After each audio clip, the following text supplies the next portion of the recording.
El llamado de madrugada. ¿Quién no tuvo un llamado de madrugada, doctor?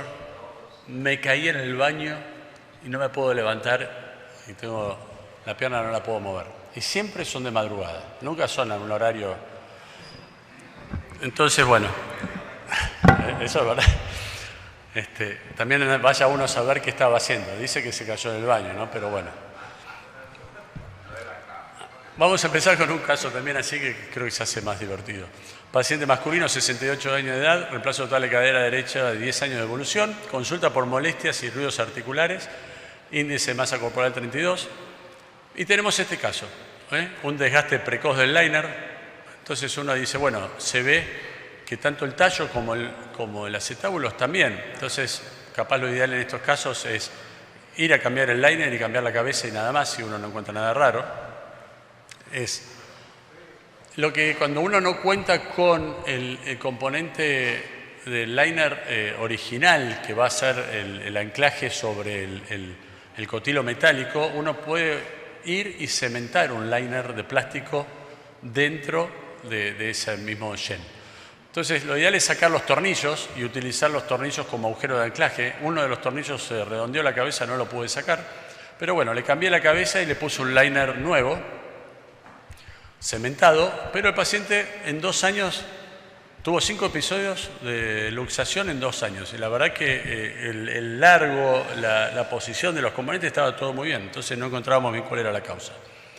Pero bueno, vamos a ver un poquito la introducción, es que la incidencia de la inestabilidad de cadera es del 1 al 8% de las artropatías totales con una tasa media del 2%. Y el 60 al 70% de los casos suceden en los primeros meses. Se habla de 4 a 7 semanas de las cirugías. Es por eso que a nuestros pacientes que operemos de cadera, los 2 primeros meses es fundamental que se cuide. Después ya se hace una cicatrización y ya es más difícil que se luxe. Tenemos factores estáticos que están relacionados a factores mecánicos, o sea, relacionados a la colocación de nuestros componentes, y factores dinámicos relacionados a factores propios del paciente. Los factores estáticos tenemos, primero y fundamental, la mal posición del componente acetabular. Es muy difícil poner el tallo no cementado mal porque llena el canal y es el tallo como va, pero el acetábulo sí tiene muchas posibilidades de poner mal las cosas. Leniwek describió con este trabajo que las posiciones más seguras para colocar nuestro cotilo es con una inclinación de 40 grados más menos 10 y una anteversión de 15 más menos 10. ¿Cómo utilizamos y yo qué reparos utilizo para colocar bien mi componente acetabular por la vía posterolateral? Acá hay varios colegas que estuvieron conmigo rotando en Buenos Aires y les mostraba paso a paso todo esto, cómo es lo que yo hago, y la verdad que con esto ahí me da mucha tranquilidad. Primero, bueno, el posicionamiento del paciente, como lo mostré en el anterior caso, ponerlo bien la pelvis como corresponde. Después, perdón, vamos para atrás, a ver. Ahí está. Es fundamental y es nuestro Waze el ligamento transverso. El ligamento transverso nos orienta muchísimo para la colocación anatómica del componente acetabular. El ligamento transverso forma parte del labrum. A veces uno no logra ver bien el ligamento transverso, pero sí encuentra el labrum y va siguiendo todo el trayecto del labrum y termina el ligamento transverso. Si el ligamento transverso está tapado por osteofitos, que a veces en artrosis importantes está, uno con un escareador, con una fresa pequeña, puede ir trabajando con cuidado sobre el ligamento transverso, saca ese osteofito y aparece el ligamento transverso. Cuando nosotros colocamos nuestro componente acetabular, tenemos que ver el ligamento transverso que quede bien paralelo y verlo, digamos, a nuestro componente acetabular, ahí como se ve en el caso. Entonces tenemos este caso, acá les estoy mostrando, ahí se ve ya el componente acetabular puesto, fíjense cómo se ve el ligamento transverso, está paralelo a nuestro componente acetabular. Si el ligamento transverso no lo estamos viendo es porque el cotilo capaz está muy vertical y está tapándolo y lo tenemos que ver y es preferible que se vea, y si se ve un poquito más de hueso es que lo estamos dejando un poquito más horizontal nuestro componente acetabular, que también eso nos da una garantía más de estabilidad, o estamos dejando el cotilo un poco más alto. Ahí lo estoy mostrando cómo se ve la forma paralela, ¿no? Casos, ahí vemos bien cómo queda y nos da la posición ideal de nuestros componentes acetabulares. La anteversión combinada, esto está descrito por Ranawat, es la suma de la anteversión femoral y acetabular. ¿Cómo tomamos esto? Bueno, se dice que la suma de las dos tiene que darnos hasta 45 grados en las mujeres, hasta 35 en los hombres. Es por eso que siempre es aconsejable primero trabajar el fémur. No sé si ustedes trabajan el fémur primero o trabajan el acetábulo primero. Acetábulo. Bueno, yo la verdad que trabajando el fémur primero, por hago la osteotomía del cuello, ya empiezo a trabajar el fémur. Y cuando tenemos una displasia de cadera que tiene una anteversión exagerada, ya sabemos que tenemos una anteversión exagerada del fémur. Entonces decimos, si le ponemos el cotilo en la anteversión que nosotros pondríamos siempre, capaz estamos dando una mayor anteversión y hay un aumento de riesgo de luxación anterior. Entonces siempre empezar por el fémur a mí me simplifica las cosas. Entonces, ¿cómo se toma eso? Se hace el test de coplanaridad, se pone el componente femoral y el componente acetabular y uno tiene que ver que el borde el liner con el borde inferior del cuello tienen que ser paralelos. Y cuando uno ve eso así, dice, bueno, ahí está paralelo cuando está en la posición que uno va girando la cadera, ¿no? Y mira cómo queda, acá tenemos otro, este es otro caso mío, ahí se ve bien, cómo queda nuestro fémur para ver que esté pasando eso dentro de la cadera. Y esto son los 40 grados. Entonces, esto es lo que nos da a nosotros la tranquilidad de que los componentes están bien puestos. Acá tenemos también, hay que tener en cuenta los osteofitos. Siempre, yo saco los osteofitos después de colocar el cotilo. Coloco el cotilo y empiezo a mirar los osteofitos que tengo. Y ahí los que me sobresalen los saco, porque a veces nos puede ayudar para darle contención a nuestro acetábulo. Entonces sacamos el osteofito anterior, este mismo paciente también con un osteofito también grande posterior, que si esto lo dejamos, probablemente el paciente en la rotación externa y extensión haría tope el cuello y luxaría por anterior. Y ahí tenemos el caso sin osteofitos. ¿Y qué pasa cuando tenemos estas artrosis tan severas, con estas deformidades acetabulares con osteofitos por todos lados? ¿Cómo hace uno para orientarse ahí? Ahí fíjense que yo el lado derecho ahí está una planificación donde sería el cotilo, pero bueno, digo, yo puedo entrar acá, irme abajo, terminar colocando el cotilo por debajo de la imagen del lágrima, puedo terminar colocando el cotilo por arriba. Y ahí tenemos el caso resuelto, pero para poder dejarlo así, la verdad que utilicé radioscopía. Ante las dificultades y ante la duda, si no tienen la experiencia, yo con mi experiencia preferí usar radioscopía para quedarme tranquilo cómo iba a poner las cosas. Después también tenemos los conflictos de partes blandas. A veces cuando tienen artrosis muy prominentes, también tienen una reacción capsular hipertrófica, que ese rollo de cápsula apoya sobre el cuello y va a luxarnos a posterior. O sea que eso hay que sacar también esas hipertrofias acetabulares. ¿Y qué pasa cuando tenemos alguna displasia y uno dice, me cuesta reducir la cadera? Entonces, hacemos el corte del cuello más abajo, ¿qué pasa? Estamos dejando un trocánter mayor muy alto. Y ese trocánter mayor muy alto también puede ser un impingement o tope entre el cotilo y el fémur y terminar luxándolo, ¿no? Es importante siempre, como les explicaba antes, para tener una buena tensión de nuestra cadera, es respetar el óbse femoral y acetabular, y por eso es importante la planificación.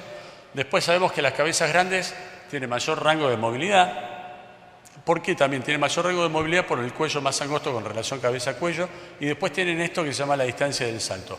Una cabeza pequeña es como que sale más fácil, salta más rápido de la cabeza del acetábulo, en cambio una cabeza grande tiene un trayecto mayor para poder luxarse, y por eso también da más estabilidad.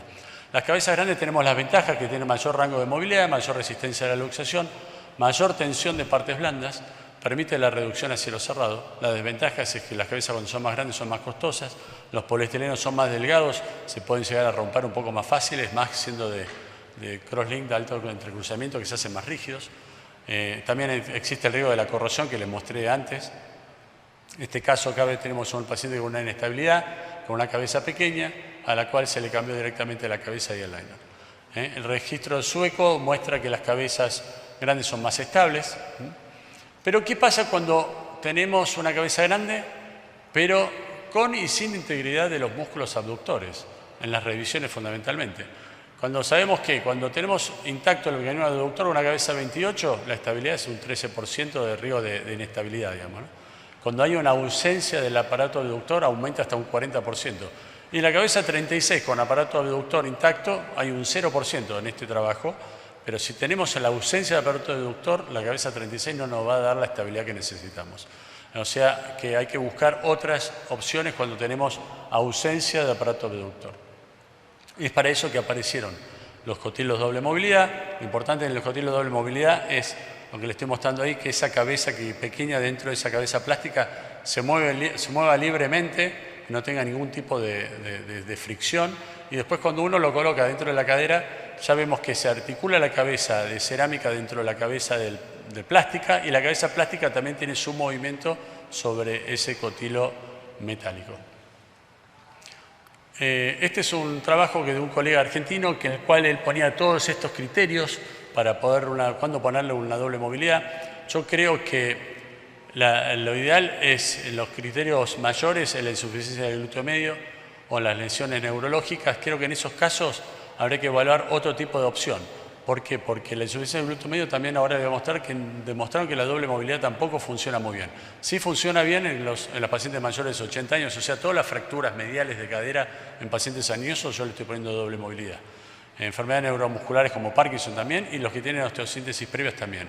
Y los criterios menores, bueno, la fractura de cadera, la patología severa de la columna lumbar, creo que son fundamentales indicar esto, ¿no? Todo lo demás, el índice de masa corporal en el obeso además puede llegar a producirnos también bloqueos de las dos articulaciones, ¿no?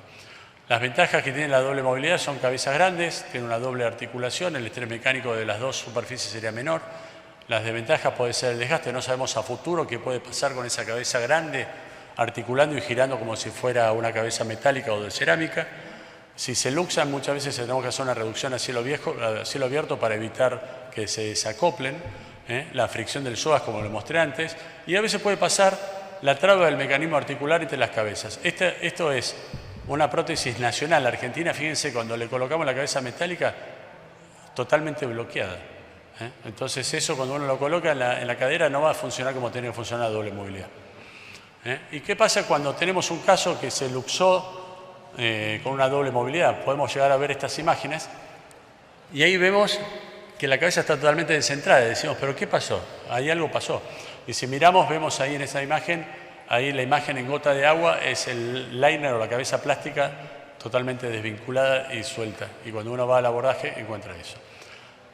Bueno, acá estamos hablando que la fractura de doble movilidad tiene un buen menor índice de luxación, pero acá le estoy mostrando que cuando falta el aparato abductor, la doble movilidad no es garantía de estabilidad. Hay un alto riesgo de luxación y más cuando tienen cirugías múltiples, y lo que se recomienda para estos casos es los cotilos constreñidos. ¿Qué son los cotilos constreñidos? Porque si no, alguno no lo sabe, los médicos en formación. Son cotilos retentivos en los cuales la cabeza queda atrapada dentro del liner y no se pueden desvincular, o al menos hasta que se rompa el sistema. Este de abajo es la prótesis de Zimmer Biomet, que tiene el ecuador plano como para poder poner la cabeza ahí adentro, y una vez que uno la coloca, después si gira, ya queda bloqueado el mecanismo. Las ventajas tienen la estabilidad inmediata, las desventajas tienen menor rango de movilidad y pueden hacer topes y aflojan mecánicamente la prótesis, pueden romperle el anillo con un desacople de la cabeza polietileno. Las indicaciones serían principalmente inestabilidades multidireccionales, cirugías múltiples, pacientes añosos, también puede ser la doble movilidad, las conversiones de artrodesis y pacientes con hiperlaxitud. Quiero mostrarles, este es el cotilo tripolar. El tripolar es como un doble movilidad, y la cabeza grande de la doble movilidad está encerrado sobre ese liner, ¿no? Y entonces este es un caso que fíjense que no tiene aparato abductor, no tiene glúteo, y ahí está colocado la doble movilidad. Este mecanismo de doble movilidad, perdón, el tripolar, este mecanismo puede fallar en cualquiera de estos lados, en la unión del cotilo al hueso, puede desprenderse el liner del gel, puede soltarse el anillo, puede salirse la cabeza grande de doble movilidad dentro del otro, puede desacoplarse la cabeza pequeña de la cabeza grande, o puede salirse directamente del cuello. Todos estos están descritos por la Clínica Mayo y tuvieron ya hasta sus porcentajes de fallas en esos lugares, y acá tenemos casos en los cuales demuestra cómo se soltaron todos estos. O sea que no es nada infalible, ¿no? Pero sí se vio que cuando uno necesita indicar un cotilo retentivo, el tripolar es el cotilo retentivo ideal, más que los de anillo de cierre. Los factores dinámicos tenemos la laxitud ligamentaria, las mujeres con edad avanzada principalmente, es más en mujeres que en hombres. El acceso quirúrgico, se habla que el abordaje posterolateral es mayor incidencia que el anterolateral. Cirugías previas, reemplazo total de fracturas por necrosis, bueno, un montón de cosas. El abordaje mínimamente invasivo, este es un médico argentino que hace su publicidad por las redes, que dice que hace el abordaje más pequeño y de esa manera rehabilita más precozmente a sus pacientes, pero después uno dice, ¿cómo hace para colocar las cosas bien ahí? Y obviamente no las coloca bien. Pone un cotilo vertical, un tallo en varo y el paciente se luxa. Entonces yo digo siempre, ¿por qué mirar por la perilla de la cerradura si uno puede abrir la puerta y ver las cosas bien, ¿no? El registro sueco habla que la vía anterolateral es más estable, la vía posterolateral es tan estable como la anterolateral si uno repara los pelvis rotadores. Perdón que me estoy excediendo un poquito en esta presentación. Los abordajes mínimamente invasivos tienen una alta tasa de luxación por la mal posición del componente acetabular principalmente. Y esto lo que les quiero mostrar es cómo hago la reparación de los pelvis rotadores. Acá vemos los pelvis rotadores indemnes. Después que los desinserté, los reparo con puntos de Etibond 5 que son muy fuertes. Y después los reinserto a través de sutura transósea. Y muchos dicen, no, eso cuando vos lo suturás empieza a mover el paciente y se rompen. Mentira. Estos puntos lo que pueden hacer es romper el hueso, el trocánter mayor. Pero la verdad que esto ya le hace un limitante al paciente por dolor, por la tracción. Y bueno, haciendo esta técnica yo la verdad que no tuve ningún episodio de luxación en varios años. Y después les quiero mostrar que también cuando esta paciente hizo una fractura periprotésica a los 6 meses de operada, y fíjense cómo están indemnes los músculos pelvis-rotadores y la cápsula suturada del trocánter. Y también cuando uno no los repara, del otro lado lo operó un colega muy amigo mío que no los repara y del otro lado lo operé yo. ¿Se dan cuenta cuál es el lado que operé yo? Fíjense el lado que sería izquierdo, cómo mantiene la continuidad del glúteo, y del lado derecho cómo todas las partes blandas se van metiendo por detrás del trocánter mayor por no tener reparado los pelvis rotadores. ¿Y qué pasa con los pacientes que tienen un desbalance espinopélvico? Yo lo que utilizo, esto es algo bastante frecuente ahora que se ve. Uno dice, bueno, ¿por qué se luxan? Y no sabe bien por qué se luxa. Miren, esta paciente con una retroversión de la pelvis, el sobrepeso y una artrodesis de columna. Esta yo le puse el cotilo doble movilidad por la artrodesis y cuando miro la placa digo, wow, qué vertical y cuánta anteversión le di. Yo no me daba cuenta por qué había pasado eso, porque yo tomo todos los reparos anatómicos bien, pero miren los agujeros obturadores. Esos agujeros obturadores están muy expuestos. Entonces cuando uno mira dice, bueno, esto parece una placa como si fuera un inlet, un outlet. Entonces voy a hacer la placa en inlet para ver y poner la pelvis como correspondería. Y cuando uno hace la placa en inlet, fíjense que ahí sería una pelvis normal y fíjense el componente acetabular tiene una buena posición. Entonces ahí ya me di cuenta que el tema acá era el tilt pélvico y esto que nos va a influir sobre la luxación. ¿Qué pasa? Cuando uno tiene una retroversión pélvica tenemos los agujeros obturadores muy expuestos y el riesgo que existe con este tipo de pelvis es que cuando el paciente se está sentado y se va a parar hacen luxaciones anteriores. Entonces hay que poner el cotilo más horizontal y con menos anteversión. ¿Y qué pasa al revés? Cuando tenemos una anteversión pélvica, los agujeros obturadores están cerrados. Y en estos casos es cuando el paciente se va a sentar, hacen luxaciones posteriores. Entonces, esto lo escribió Ranawat en su momento también, es los ojos del gato. Cuando el gato tiene los ojos grandes, tiene una retroversión pélvica. Y en estos casos colocar el cotilo, como les dije, más horizontal y con menos anteversión. Y cuando el gato tiene los ojos cerrados, habría que tener una anteversión pelviana. Y muchas veces esto tiene que ver con una hiperlordosis lumbar compensatoria por la rigidez de las caderas y a veces se tienden a mejorar después de haberle hecho las prótesis, ¿no? Bueno, acá hablamos del mecanismo aductor, es la principal causa de la inestabilidad y la orientación acetabular es la otra causa. Y ahí ponen en este trabajo el 6 sería ¿cómo se llama? La relación espinopélvica. Bueno, ¿cómo actuamos en esto? Bueno, la luxación, más de 3 episodios, malposición. Hay que hacer un recambio, aumentar el tamaño de la cabeza, doble movilidad o cotilo constreñido. Lo ideal es hacer 2 o más gestos. Y después, cuando tenemos tan bien posicionados nuestros componentes y se luxa y no sabemos bien por qué es, buscar la columna, la insuficiencia de los aductores y por laxitud o causas neurológicas y hacer esto mismo. Y descartar metalosis o infección. Bueno, este es el último del caso que le mostré, los 5 episodios. Se le ahí se salta muy fácil. A este paciente le saqué el liner metálico, le puse en doble movilidad. Con la doble movilidad quedó muy bien, muy estable. El paciente, ahí le reparé los pelirrotadores. El paciente caminando el otro día sin ningún problema, pero a los 2 años viene con la cabeza descentrada. Lo opero nuevamente, metalosis, se rompió la cabeza grande de la doble movilidad, que todavía no sabemos bien por qué pasó, y le cementé un liner cabeza 36 con cabeza 36. Y el paciente ya en el postquirúrgico inmediato, a las 7 horas de operado, moviendo la cadera perfectamente. Y como conclusiones, evaluar muy bien nuestros pacientes, el estado neurológico, el índice de masa corporal, orientar en forma correcta los componentes protésicos, usar reparos anatómicos, respetar el offset, educar al paciente antes y después de la cirugía. En el caso del primer episodio de luxación, tratamiento incruento, férula por 6 semanas. Más de 3 episodios, tratar de entender cuál es la causa para hacer el tratamiento quirúrgico adecuado. Bueno, muchas gracias. Esa es una paciente mía, profesora de yoga, que me dice, yo hago yoga, estoy dando clases y todo. Y digo, pero se te luxa la cadera. No.